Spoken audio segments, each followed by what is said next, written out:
Hi అండి, welcome to our Naga devotional channel అండి. మనం ఈరోజు ఈ వీడియోలో ఒక 2 రెసిపీస్ చేసుకుందామండి. ఒకటి గోబీ మంచూరియా, రెండవది ఎర్ర గుమ్మడి హల్వా. 2 చేసుకుందామండి. ఇంకా వీడియోలోకి వెళ్ళిపోదామండి. ఫస్ట్ నేను ఈ గోబీ మంచూరియా చేశానండి. ముందు మనం గోబీని నీట్గా వలుచుకోవాలండి. చిన్న చిన్న పువ్వులుగా, కాడలు లేకుండా, కాడలు కోసేసి చిన్న చిన్న మనకు కావాల్సిన సైజులో మీడియంలో పువ్వులుగా కట్ చేసి పెట్టుకోవాలండి. చేసి పెట్టేసుకొని వేడి నీళ్ళల్లో వాష్ చేసేసుకొని ఇంకా సరే వేడి నీళ్ళల్లోనే ఉడికిచ్చేసేయచ్చులేండి.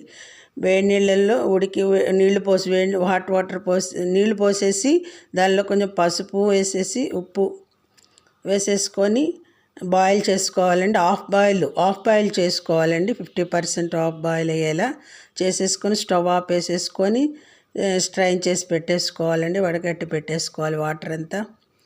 అవి దానిలో మనము ఆ ముక్కల్లో వడగట్టుకున్న ముక్కల్లో కార్న్ఫ్లోర్ ఒక 2 స్పూన్స్ వేసుకోండి. మైదా ఒక 2 స్పూన్స్ వేసుకోవాలండి. మళ్ళీ వచ్చేసి కొంచెం ఉప్పు, కొంచెం కారం వేసేసుకొని పకోడీకి మనం ఎలా కలుపుకుంటామో అలా కొంచెం లైట్గా వాటర్ వేసి కొంచెం పిండి వాటికి అంటుకునేలా పొడి పొడిగా ఉండాలి. అవి అలా చేసుకొని కొంచెం వాటర్ చల్లి కలిపేసేసుకొని మిక్స్ చేసుకొని నూనెలో వేసి ఫ్రై చేసి పెట్టుకోవాలండి. ముందు పకోడీస్లాగా ఫ్రై చేసి పెట్టేసుకోవాలి.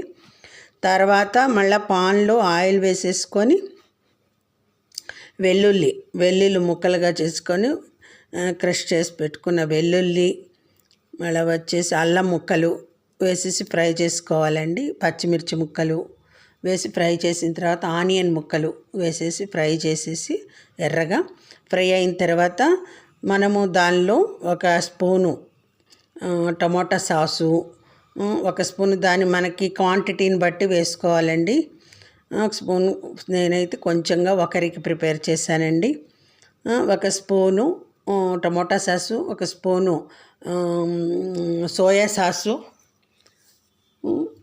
వేసుకొని చిల్లీ సాస్ కూడా వేసుకోండి ఉంటే వేసుకొని బాగా వేపేసిన తర్వాత వాటర్ పోసుకోండి.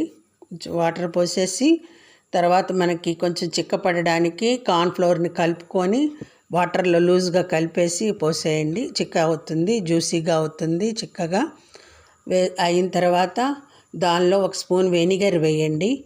తర్వాత పెప్పర్ పౌడరు, గరం మసాలా, మనకి ఏమేం కావాలో అన్నీ వేసుకోవచ్చండి, ఇబ్బంది లేదు. గరం మసాలా, జీలకర్ర పొడి అన్నీ కూడా వేసుకోవచ్చు. ఎవరికి ఏ టేస్ట్ కావాలో అన్నీ కూడా వేసుకోవచ్చు. వేసేసుకొని ఫ్రై చేసేసుకున్న తర్వాత మనము ఇవి మనం వేపు పెట్టుకున్నాం కదండి పకోడీల్లా కాలీఫ్లవర్ పువ్వుల్ని, అవి కూడా దానిలో వేసేసి బాగా కలిపేసుకొని జ్యూసీలాగా వస్తుందండి. కొత్తిమీర ఆనియన్ కాడలు ఉంటే వేసుకోవచ్చు, లేదా మనం కొత్తిమీర వేసేసుకోవచ్చు అండి.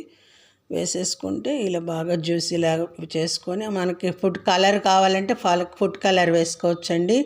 నేను మన ఇంట్లోకి కదా అని చెప్పేసి నేను ఫుడ్ కలర్ వేయలేదండి. మీరు వేసుకుంటే రెడ్గా బాగుంటుందండి, చూసేదానికి కనపడుతూ బాగా మంచూరియా బాగుంటుంది. గోబీ మంచూరియా జ్యూసీగా ఇలా ప్రిపేర్ చేశానండి. గోబీ మంచూరియా అందరికీ నచ్చినట్టయితే లైక్ చేయండి, మీరు కూడా ప్రిపేర్ చేసుకోండి. మళ్ళీ ఇంకొకటి రెండో రెసిపీ అండి.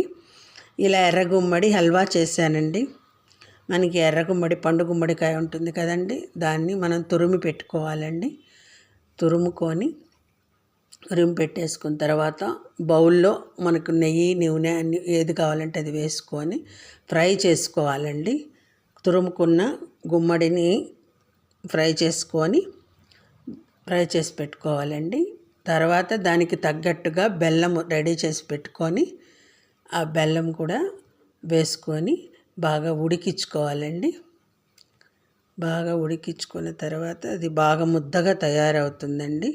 బాగా గిన్నె కంటుకోకుండా ముద్దగా తయారయ్యేంత వరకు బాగా ఉడికిస్తూ ఉండాలండి, కలియబెడుతూ మాడకుండా.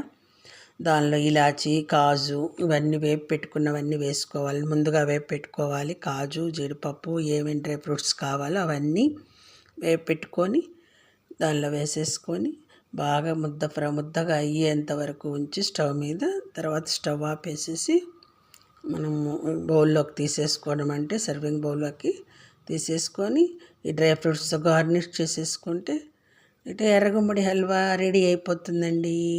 చాలా టేస్టీగా ఉంటుందండి, చాలా హెల్త్కి మంచిదండి. పిల్లలకి పెద్దలకి గుమ్మడికాయ వాడండి, చాలా మంచిది, విటమిన్స్ చాలా బాగుంటుంది. ఇలా మనము బూడిద గుమ్మడికాయతో కూడా చేసుకోవచ్చండి. ఇలా పండు గుమ్మడికాయతో, బూడిద గుమ్మడికాయతో ఇలా చేసుకోవచ్చు హల్వా. చాలా టేస్టీగా, హెల్తీగా, హెల్త్కి కూడా అండి, హెల్త్కి కూడా చాలా మంచిదండి. అందుకని ఇలా ప్రిపేర్ చేశానండి ఎర్రగుమ్మడి హల్వా.